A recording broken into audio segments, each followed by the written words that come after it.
Hello बच्चों, कैसे हैं आप लोग? बहुत अच्छा। तो मैं भी अच्छा। आज आप लोग के वर्ग 10 के अध्याय 10 फिजिक्स हम पढ़ाने जा रहे हैं विज्ञान में। अब आप लोग का जो बता दें कि जो ऑब्जेक्टिव जो आने वाला है एग्जाम में, जो इस चैप्टर से इम्पोर्टेंट है, उसको हम आज पढ़ाने जा रहे हैं। देखिए, पहला है कि निर्वात में प्रकाश की चाल होती है। निर्वात में प्रकाश की चाल होती है। कितना होती है? 3 × 10⁸ मीटर प्रति सेकेंड। कितना होती है? 3 × 10⁸ मीटर प्रति सेकेंड। इसी पर टिक मारना है।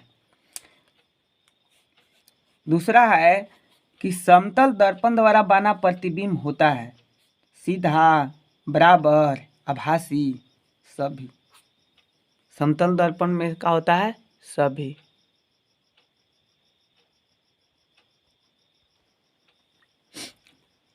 तीसरा है प्रकाश के परावर्तन के कितने नियम होते हैं? 2 नियम। प्रकाश के परावर्तन का कितने नियम होते हैं?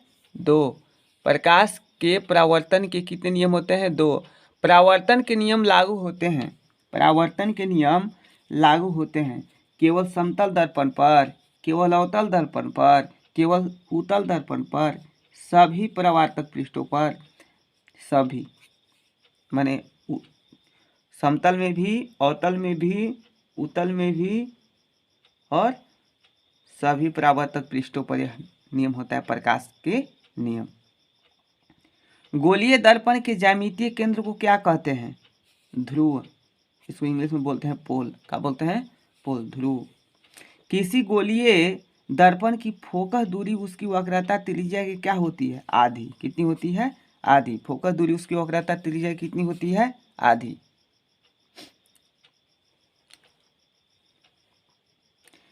पांचवा है कि गोलीय दर्पण के ज्यामितीय केंद्र को क्या कहते हैं? ध्रुव। किसी गोलीय दर्पण की फोकस दूरी वक्रता त्रिज्या क्या होती है? आधी।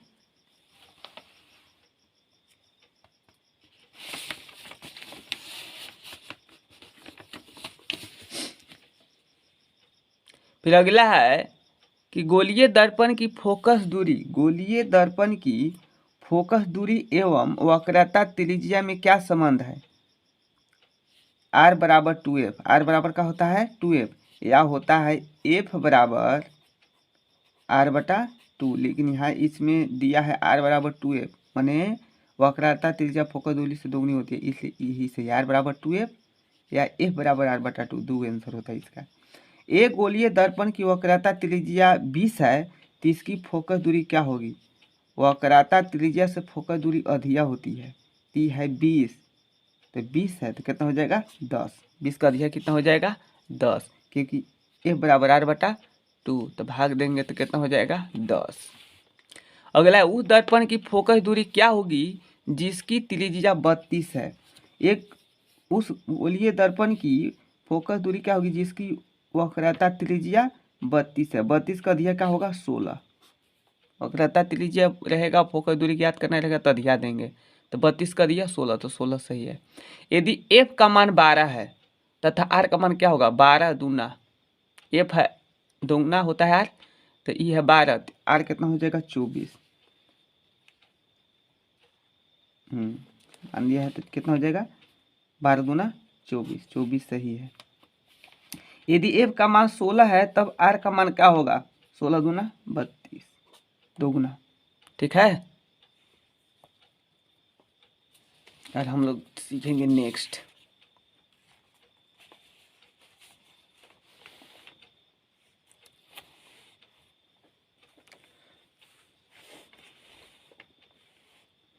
अवतल दर्पण की फोकस दूरी होती है 0, धनात्मक, ऋणात्मक, इनमें से कोई नहीं। ऋणात्मक। अवतल दर्पण की फोकस दूरी क्या होती है? ऋणात्मक। अवतल दर्पण की फोकस दूरी क्या होती है? ऋणात्मक। उत्तल दर्पण की फोकस दूरी होती है 0, धनात्मक, ऋणात्मक, इनमें से कोई नहीं, धनात्मक। हाँ, अवतल का होता है ऋणात्मक और उत्तल का होता है धनात्मक। अवतल दर्पणों से परावर्तन के बाद किरणें किस बिंदु से होकर गुजरती है? कह रहा है कि अवतल दर्पण से परावर्तन के बाद किरणें किस बिंदु से होकर गुजरती है? फोकस दूरी से, एफ से। किसी दर्पण से वस्तु को कहीं भी रखने से वस्तु के बराबर आकार का सीधा प्रतिबिंब बनाता है, सीधा प्रतिबिंब बनाता है, तो दर्पण होगा उत्तल, अवतल, समतल, समतल तथा उत्तल, समतल। किसी दर्पण से कहीं भी रखने से वस्तु के बराबर आकार का सीधा प्रतिबिंब बनाता है, तो उसे समतल दर्पण कहते हैं। समतल होगा, क्या होगा? समतल।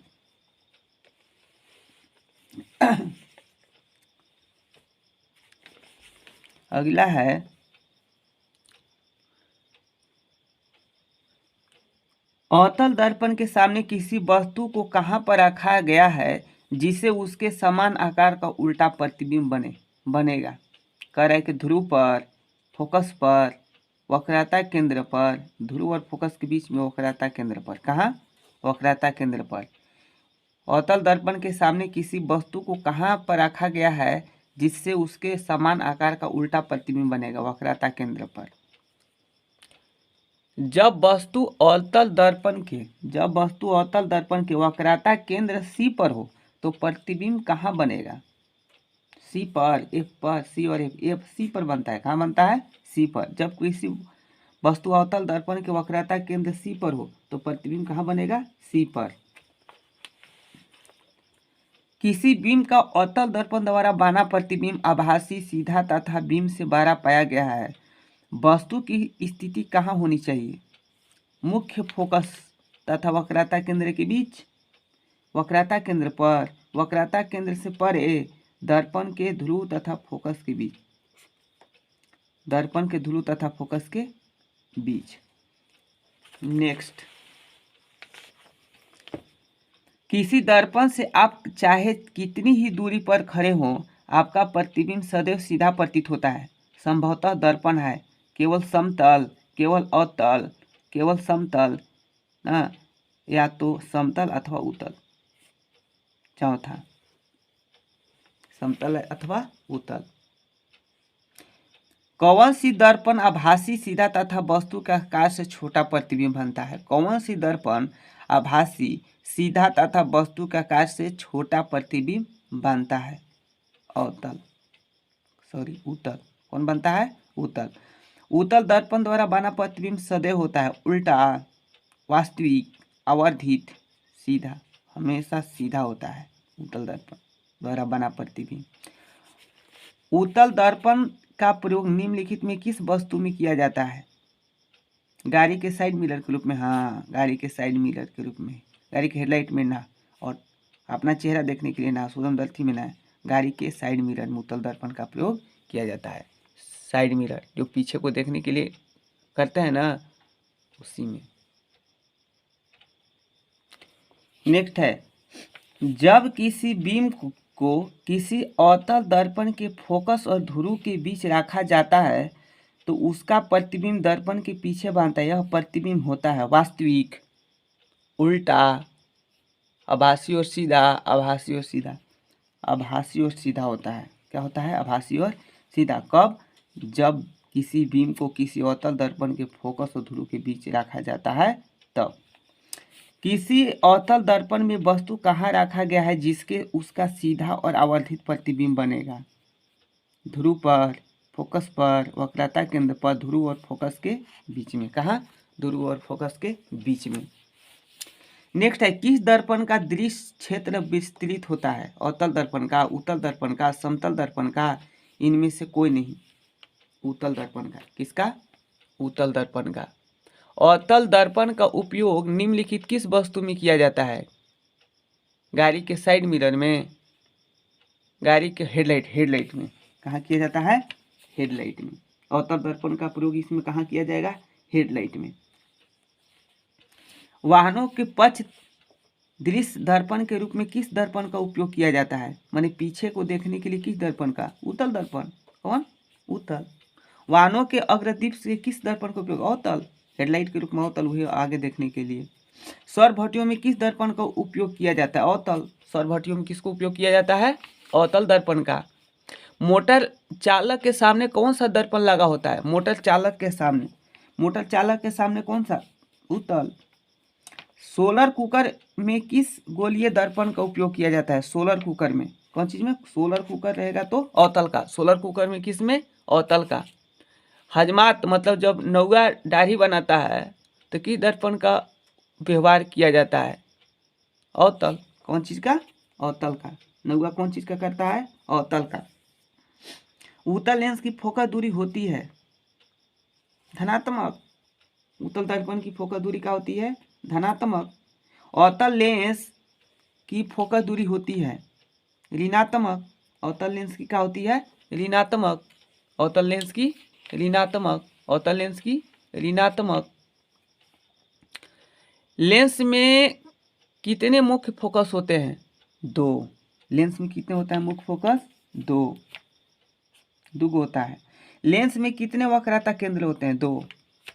कितने होते हैं? 2।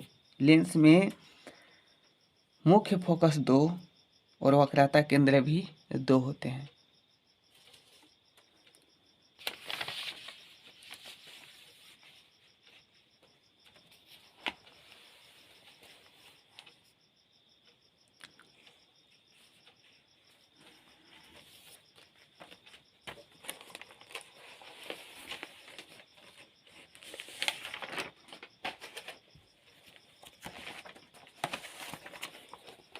हम लोग नेक्स्ट सीखेंगे। नेक्स्ट अगला सवाल अगला है कि किस लेंस की क्षमता ऋणात्मक होती है?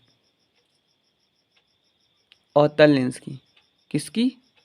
अवतल लेंस की। अवतल लेंस की क्षमता क्या होती है? ऋणात्मक। अवतल लेंस की। किस लेंस की क्षमता धनात्मक होती है? उत्तल। कौन चीज का? उत्तल का। उत्तल का क्षमता का होता है? धनात्मक। कौन सा लेंस अभिसारी लेंस भी कहते हैं? कौन लेंस को अभिसारी लेंस कहते हैं? उत्तल लेंस को। याद रखिएगा कि उत्तल लेंस को अभिसारी लेंस कहते हैं। उत्तल लेंस को अभिसारी कहते हैं। उत्तल लेंस को अभिसारी। अवतल को बोलते हैं अपसारी। अवतल को क्या बोलते हैं? अपसारी। और उत्तल लेंस को क्या बोलेंगे? अभिसारी। याद हो गया? उत्तल लेंस को अभिसारी। अभिसारी लेंस किसको बोलेंगे? उत्तल लेंस को। लेंस के किस बिंदु पर प्रकाश की किरणें अपने मुख्य पथ पर विचलित होती है? प्रकाशित केंद्र पर। कहाँ? प्रकाशित केंद्र पर। उत्तल लेंस के अभिसारी लेंस कहते हैं क्योंकि यह प्रकाश की किरणों को एक जगह एकत्रित करता है। क्या करेगा? एक तरह एकत्रित करेगा। जितने भी प्रकाश है की किरण है एक जगह लाता है, इसलिए अभिसारी। और अवतल लेंस क्या कहता है कि प्रकाश की किरणें को फैलाता है, इसलिए उसको बोलते हैं अपसारी। अपसारी माने फैलाना, अभिसारी मतलब एकत्रित करना। तो पहला होगा कौन सा लेंस अपसारी लेंस भी कहलाता है? देखिए आ गया ना, अवतल लेंस। किसको बोलेंगे? अवतल लेंस को। किसको बोलेंगे? अवतल लेंस को। किस प्रकार के लेंस वास्तविक उल्टा ना, किस प्रकार का लेंस वास्तविक उल्टा तथा वस्तु का आकार से बड़ा प्रतिबिंब बनाता है? उत्तल लेंस का। उत्तल लेंस के सामने किस स्थान पर वस्तु को रखने पर उसका सीधा वर्धित प्रतिबिंब बनाता है? प्रकाशी केंद्र और फोकस के बीच। उत्तल लेंस द्वारा वास्तविक आवर्धित प्रतिबिंब बनाता है जब वस्तु स्थित होती है एफ पर, एफ और 2f के बीच। एफ और 2f के बीच। किस प्रकार का लेंस आभासी सीधा तथा वस्तु के आकार से छोटा प्रतिबिंब बनाता है? अवतल लेंस। कौन लेंस? अवतल लेंस। अवतल लेंस द्वारा बना प्रतिबिंब हमेशा वस्तुत होता है छोटा, बड़ा, समान, इनमें से कोई नहीं। छोटा। कैसा होगा? छोटा। अवतल लेंस के सामने रखी वस्तु का प्रतिबिंब सदैव होता है आभासी या सीधा। कैसा होता है? आभासी या सीधा।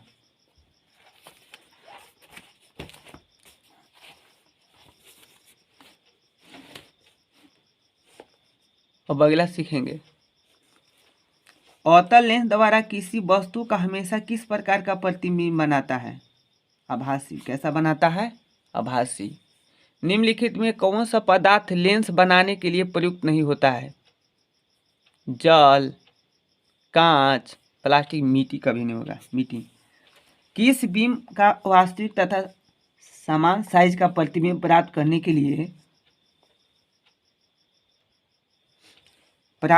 के लिए बीम को उत्तल लेंस के सामने कहाँ रखेंगे? लेंस के मुख्य फोकस पर। फोकस दूरी के दुगनी। फोकस दूरी के दोगुनी।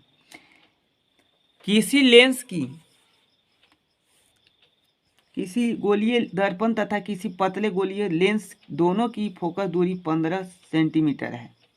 तो दर्पण तथा लेंस संभवतः होते हैं दोनों अवतल होगा। किसी शब्दकोश में दिए गए छोटे अक्षरों को पढ़ते समय आप निम्न में से कौन सा लेंस पसंद करेंगे? कह रहा है कि कौन सा लेंस के 50 सेंटीमीटर दूरी का एक उत्तल लेंस, 50 सेंटीमीटर दूरी का एक अवतल लेंस, 5 सेंटीमीटर फोकस दूरी का एक उत्तल लेंस, 5 सेंटीमीटर फोकस दूरी का एक उत्तल लेंस। किसी शब्दकोश के छोटे अक्षरों को पढ़ने के लिए आप किस प्रकार के लेंस का उपयोग करते हैं? उत्तल लेंस। प्रकाश के अपवर्तन के क्रिया में कौन सी भौतिक राशि अपरिवर्तित होती? आवृत्ति। कौन? आवृत्ति। प्रकाश के परावर्तन के कितने नियम होते हैं? 2। कितने होते हैं? 2। जब प्रकाश की किरणें कांच से जाती है तो वह मुड़ जाती है। किधर मुड़ती है? अभिलंब की ओर, समांतर, अभिलंब से दूर, अभिलंब की ओर, इनमें से कोई नहीं, अभिलंब की ओर। किधर? अभिलंब की ओर। जब प्रकाश की किरणें कांच से हवा में जाती है तो वह मुड़ जाती है। किधर? अभिलंब से दूर। स्नेल के नियमानुसार sin I बटा sin R। किसी लेंस की क्षमता P और उसकी फोकस दूरी F में क्या संबंध है? P बराबर 1 बटा F होता है, सूत्र होता है। लेंस की क्षमता का ऐसा ही मात्रा क्या होता है? डायऑप्टर। क्या होता है? डायऑप्टर।